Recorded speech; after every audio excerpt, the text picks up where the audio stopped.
మోకాళ్ల నొప్పులు, gas, gut health వంటి సర్వ రోగాలకు నివారణి అరుణ యోగా ఆముదం.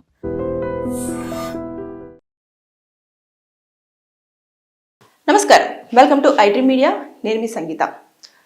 మల్కాజ్గిరిలోని అతి ఫేమస్ టెంపుల్ అయిన సిద్ధి వినాయక ఆలయంలో పూజారిగా పనిచేసే 47 సంవత్సరాల మురళీకృష్ణను నిందితుడిగా పరిగణిస్తూ 4వ అడిషనల్ డిస్ట్రిక్ట్ కోర్టు రీసెంట్గా సోమవారం రోజు అతనికి యావజ్జీవ కారాగార శిక్ష విధిస్తూ తీర్పు వెలువడడం జరిగింది.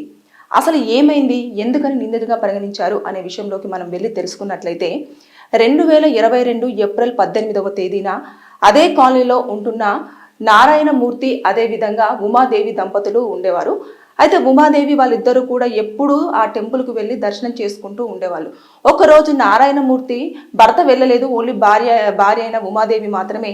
ఆవిడకు 57 సంవత్సరాలు. వెళ్ళి ఆ దేవుణ్ణి దర్శించుకొని ఇంకా తిరిగి ఇంటికి రాలేదు. రాకపోయేసరికి ఇమీడియట్గా టెంపుల్కే వెళ్తానని చెప్పింది కదా అని చెప్పేసి ఆ టెంపుల్కి వెళ్ళి పూజారిని అడిగితే అక్కడ ఉన్న మురళీకృష్ణ పూజారి అతన్ని అడగగానే లేదంటే దర్శనం చేసేసుకొని మీ ఆవిడగారు మళ్ళీ బయలుదేరడం జరిగింది అని చెప్పేసి అన్నారు. ఒక రోజు చూసిన తర్వాత ఇమీడియట్గా భార్య ఇంకా ఇంటికి రాకపోయేసరికి దగ్గరలోని పోలీస్ స్టేషన్కి వెళ్ళి అతను కంప్లైంట్ రేస్ చేశారు, నా భార్య కనిపించడం లేదు అని. అయితే ఇమీడియట్గా పోలీసులు మొత్తం ఎంక్వైరీ చేసి అంత చేసిన తర్వాత కూడా ఆవిడ ఆచూకీ ఎక్కడ కూడా దొరకలేదు. తర్వాత 3 రోజుల తర్వాత ఆమె బాడీ ఎక్కడ దొరికింది అని అంటే ఎగ్జాక్ట్లీ టెంపుల్కి బ్యాక్ సైడ్లో ఒక కాలువలో దొరకడం జరిగింది.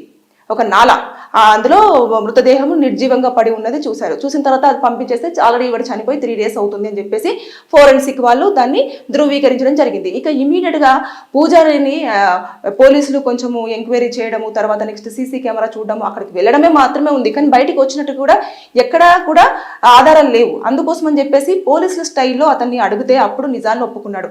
ఎప్పుడైతే ఆవిడ ఒంటి నిండా బంగారం వేసుకొని ఆలయానికి వచ్చేసి దేవుణ్ణి దర్శించుకుంటుందో ఆ సమయంలో అతను ఒక ఇనప రాడుతో తీసుకొని తల మీద గట్టిగా కొట్టడంతో ఆవిడ అక్కడికక్కడే మృతి చెందింది. మృతి చెందిన వెంటనే డెడ్ బాడీని ఏం చేయాలి అని చెప్పేసి అతను ఏం చేశాడంటే ఒక ఖాళీ డ్రమ్ము తీసుకొని ఆలయం పైన దాన్ని ఆ ఒక ఖాళీ డ్రమ్లో పెట్టడం జరిగింది. 3 రోజుల పాటు పెట్టిన తర్వాత ఆవిడ ఎప్పుడైతే చనిపోయింది కదా, నెక్స్ట్ డే రోజే ఆలయంలో ఎలాంటి విరాళాలు లేకుండా, ఎవరికి ఇన్ఫర్మేషన్ లేకుండా ఒక పెద్ద హోమాన్ని కూడా మురళీకృష్ణ కండక్ట్ చేశారు. చేసిన తర్వాత అయ్యో ఇంత పెద్ద హోమం జరుగుతుంది కదా అని చెప్పేసి భక్తులు అందరూ వచ్చారు, దర్శనం చేసేసుకున్నారు, వెళ్ళిపోయారు, అంతా జరిగిపోయింది.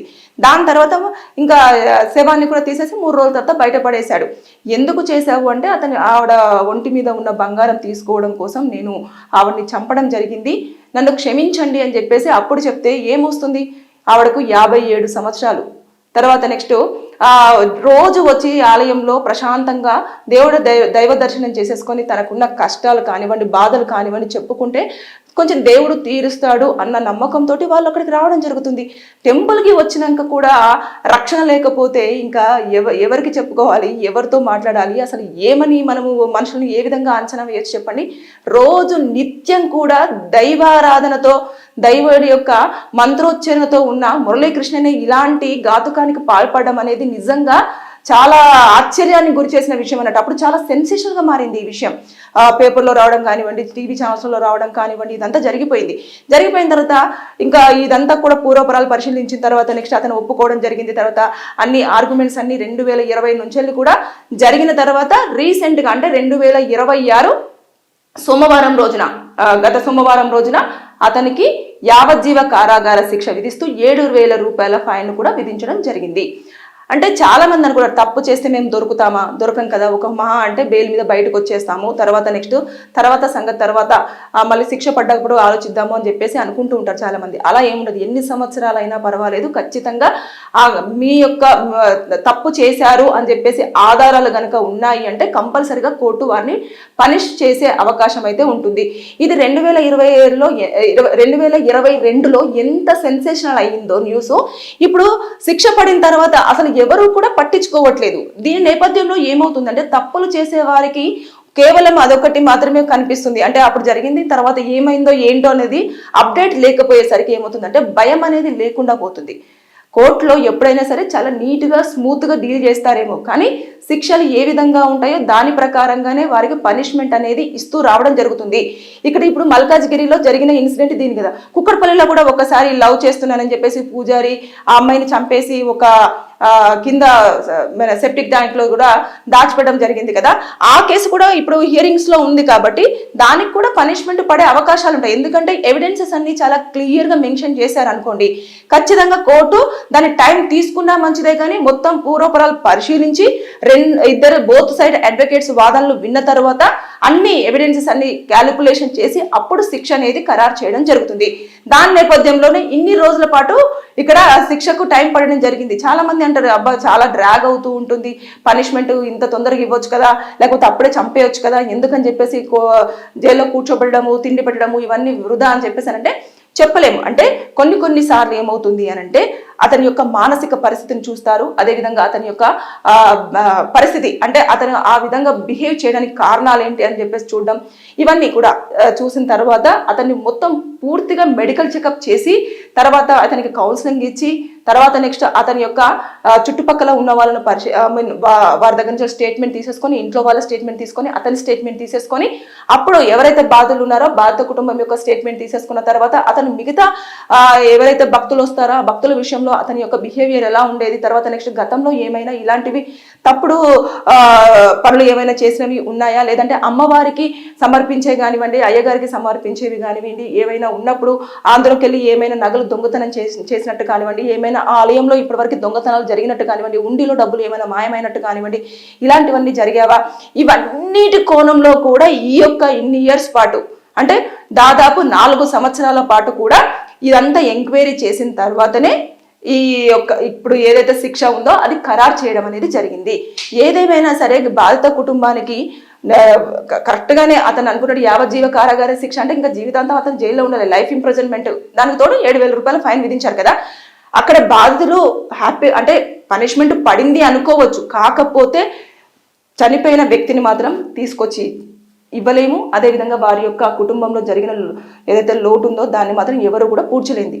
దయచేసి మీరు గనక ఎప్పుడైనా సరే ఆలయానికి కానివ్వండి, లేదు అనుకుంటే మీ చుట్టుపక్కల ప్రాంతాల వారికి కానివ్వండి, లేదంటే ఇంకెక్కడికైనా సరే ఒంటరిగా వెళ్ళేటప్పుడు జాగ్రత్తలు పాటించండి. మంచివారే మనతో బాగానే ఉంటున్నారు, మనకు బాగా తెలిసిన వారు, మన కోసం ఆలోచించేవారు, మన బాగా కోరేవారు అని చెప్పేసి మీరు అనుకున్నారా? వారి యొక్క మనస్తత్వము మైండ్ ఎప్పుడు ఏ విధంగా చేంజ్ అయిపోయి మీ పైన దాడులు చేసే అవకాశం ఉంటుందో ఎవరు అంచనా వేయలేరు. ఇప్పుడు జరిగిన ఉమాదేవి విషయంలో జరిగింది అదే. కాబట్టి రోజు చూసే పూజారే, రోజు మాట్లాడే పూజారే, తర్వాత నెక్స్ట్ పూజలు చేసే పూజారి, తర్వాత నెక్స్ట్ భక్తిలో ఉండే పూజారి. కాబట్టి నేను సేఫ్ అని చెప్పేసి అనుకుంది. కానీ ఆవిడ ఒంటి పైన ఉన్న బంగారం ఏదైతే ఉందో అతని యొక్క మనిషినే మొత్తం రాక్షసులాగా మార్చేసి ఒక రాడుతోటి కొట్టి చంపేంత దుర్మార్గమైన పని వేలోకి తీసుకెళ్ళడం జరిగింది. అంటే ఒక్కసారి ఆలోచించండి, మనిషి ఎప్పుడు ఏ విధంగా మారుతాడు అనేది ఎవ్వరూ కూడా అంచనా వేయలేరు. కాబట్టి మన యొక్క రక్షణ అనేది మనం జాగ్రత్త పాటించాలి. ఎవరిని కూడా ఈ రోజుల్లో అస్సలు నమ్మకూడదు, నమ్మి మీ ప్రాణాల మీదకి తెచ్చుకోకూడదు అని చెప్పేసి నేను ఈ సందర్భంగా మీకు ఖచ్చితంగా ఈ యొక్క కేసు విషయాన్ని పూర్తిగా ఎక్స్ప్లెయిన్ చేసి చెప్పడం జరిగింది. ఏదేమైనా సరే కానీ ఇప్పుడు ఈ విషయంలో చాలా వరకు చాలా చోట్ల ఇవే జరుగుతున్నాయి. కాబట్టి బీ అలర్ట్, జాగ్రత్తగా ఉండండి. Thank you. And for more videos, Please subscribe to iDream. Please subscribe to iDream. Please subscribe iDream. And please subscribe to iDream. For more videos, subscribe to iDream. please like, share and subscribe to the channel. Congratulations, iDream. Subscribe to iDream. Subscribe to iDream. So subscribe to iDream Media. iDream team andarki huge congratulations. Please subscribe iDream Media. Please subscribe to iDream. Subscribe iDream. Please subscribe to iDream. iDream అంటే నా కళల ఛానల్ను subscribe చేసుకున్న నోరు తిరుగుతలేదు, మీరైతే గంట గుర్తు కొట్టండి. For more such videos, please subscribe to iDream. Subscribe to iDream. Please subscribe to iDream. Please subscribe iDream Media. Please do subscribe to iDream. Please subscribe to iDream Media. For best entertainment and information, please subscribe iDream. And don't forget to subscribe to iDream.